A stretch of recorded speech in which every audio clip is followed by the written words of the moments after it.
Hi, everyone. So today I'm the Interim Executive Director at Intersect, and hopefully will be the permanent one. We'll see in the coming weeks. Today I want to cover a bit about sort of two things: coordinating the uncoordinated, which is a little bit of the play on banking the unbanked, which we know quite well in Cardano, and also the governance trilemma and where Cardano sort of finds itself in 2025 and looking ahead into the years to come. So it has been 9 months since governance came on chain in full, so it's not been long. But 9 months in blockchain is a long time, and lots has happened in there. So perspective does matter when we think about what we're trying to achieve here in Cardano. Actually, one of those things related to that is the product committee here at Intersect are looking currently and working on a 2030 vision for Cardano, because we've sort of ended the eras. We're in the Voltaire era now, but there isn't anything really looking ahead. But the product committee have been working on that, and that will be going on-chain for the community to vote on. The current working draft vision is, I'm going to get this right, Cardano is the most secure, reliable, and censorship-resistant blockchain for mission-critical applications to power the economies of the future. So it's a pretty powerful mission statement, which I think we can all get behind, knowing how secure and reliable Cardano is. But a critical check to realizing that vision, to realizing the strategy that goes underneath it, is on-chain governance. And we're faced with a different take on the classical scalability trilemma, and underpinning all of that is coordination. So let me get to it. I haven't got that long. So yeah, building consensus. Cardano is one of the few blockchains where the centralization isn't just a principle, it is a lived practice. It's not an abstract principle either. They do shape how the network evolves and have done for many years. But principles alone aren't enough. Coordination is needed. So why coordination matters, and I think in a decentralized ecosystem, this is maybe more evident than not, and we've seen it in various different open source foundations and open source programs for decades. But coordination is important mainly because of the scale. We have over 1.3 million unique delegators that secure the network and actively participate in Cardano's on-chain governance today, right now. Strength is diversity, but diversity can fragment without coordination. And so some of the obvious things that need coordination are the big challenges which are above there. So mainnet upgrades, we know that needs coordination. We have lots of different dApps, lots of libraries, wallets, exchanges. We need to come together and decide and discuss when we're ready to upgrade. We have resource allocation from the Treasury. This year we've approved, the Cardano community have approved 280 million ADA worth of funding from the Treasury for a bunch of different initiatives, with Intersect roughly accounting for 260 million of that 280 million that we're helping to administer for those partners to deliver. So that's where we play a unique role. And we also have unique legal structures at Intersect to enable some of this coordination. So we're incorporated in Wyoming. We're a not-for-profit, member-based. Anyone in the room here can join. It's $10 to join for the year, so it's not much. And we also have an entity in the Cayman Islands that covers tax and liability reasons so that we can get funds to projects to deliver without too much overhead and compliance problems. So that's why coordination matters. But today I also want to introduce this concept. It's not actually a new concept, but it's the governance trilemma. And it's easy to name, but it's hard to solve, as it talks about here. We want integrity, we want efficiency, we want effectiveness, but the moment you try to have them all at the same time, essentially you can't. When you push one higher, you've got to push one back, and that's the classic scalability trilemma that we know from blockchain for years.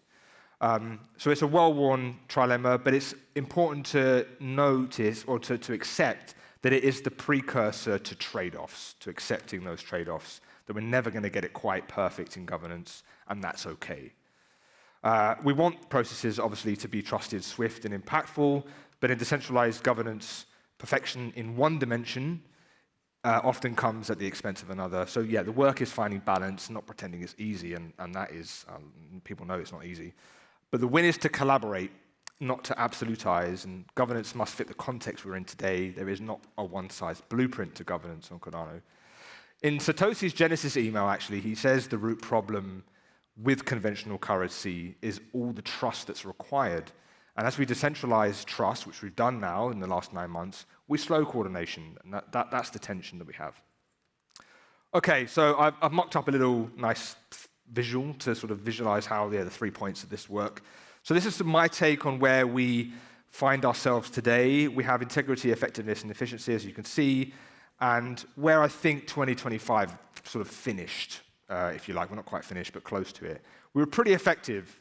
We allocated a huge amount of money from the Treasury for large-scale technological improvements with Laos, Midgard, tons of different ecosystem. I mean, it's like, I think, 39 proposals we put on chain, and many people remember that.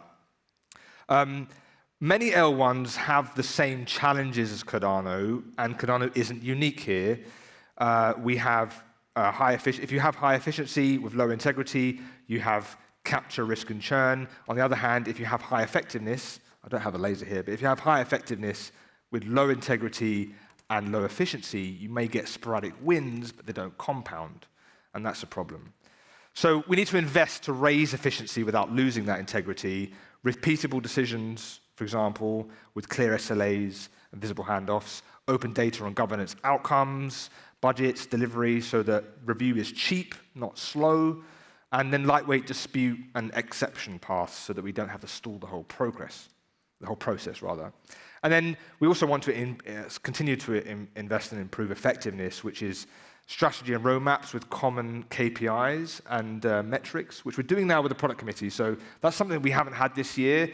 And in fact, actually, we've not really had it properly defined and clearly defined as an ecosystem for, I don't think, forever.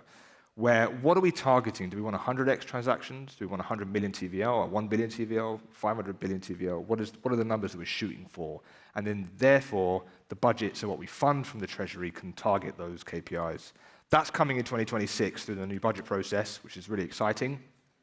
And then we also want to continue to improve our post-decision delivery assurance. So Intersect has delivery assurance now. We've got a team doing that work, which is hard work, but it's important work, and we have smart contracts and doing lots of that stuff. But there is more work to do, of course, more improving.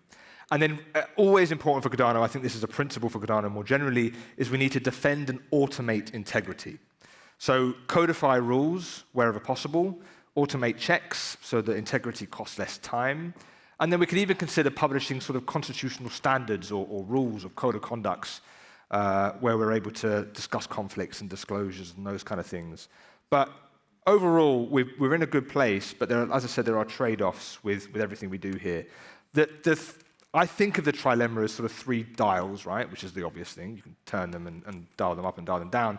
But the goal isn't necessarily to max all 3. I don't think it's ever possible. But the goal is credible balance that compound. So that's sort of how we're trying to look at this. And when we think about efficiency, we're thinking about time to make decisions. I think next year we want to definitely see that improve. Okay, I'm running out of time, but I wanted to sort of talk about sort of polycentrism, and this links to how we as an ecosystem are really moving forward, in 2025, 2026. It's big changes over the past, couple of years with on-chain governance coming forward, and the ecosystem is maturing, I think, at an exponential rate, which is super exciting. This time last year, actually, in Dubai, I shared a quote from Henrik Ibsen, "A community is like a ship, everyone ought to be prepared to take the helm." And back then, that was, I guess, an experimental sort of process, or where we were in that stage. It was an aspiration, and a reminder that governance wasn't something that a few would do for the many, but that's something we'd have to learn together, right? And a year later, where we are today, that's definitely become real.